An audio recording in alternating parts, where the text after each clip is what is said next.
Hi, I'm Holger. I'm going to show you how to use a padded aluminum splint, a really great invention that's been around now for about a decade. I'm using a generic one, and they come in many different editions and different colors as well as different sizes. This one happens to arrive packaged like this. Some of them come packaged rolled up. In order to use it, you open it up flat.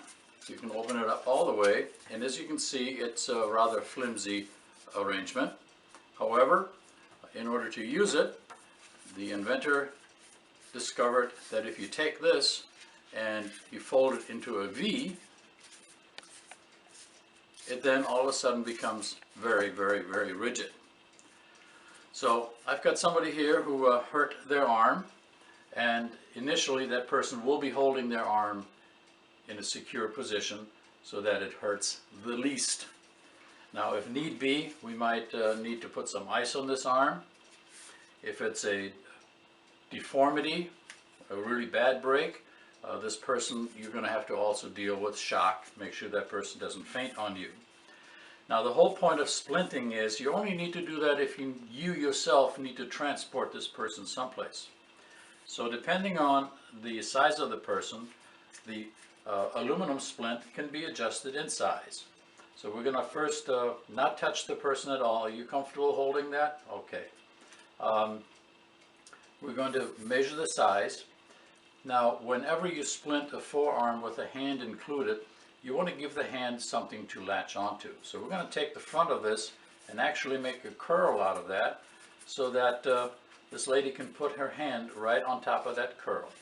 We're going to fold this into a V, just like that. See that V, like that? And then we're going to carefully lay the person's arm into the splint, holding onto and resting around that arm, that hand rest.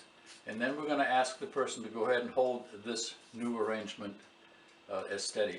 You still comfortable? Mm-hmm. Now, every splint that you do, whether it's this kind or the real one, the other ones we're going to do later, you're going to need to tie this to the person. You can basically use anything to do this, including in this case tape. Just be careful if you're going to use tape like duct tape or gaff tape, that you put something over the patient and you don't put tape directly onto the person's skin. It'll be tough to get out. Come over here for a little bit here, cameraman.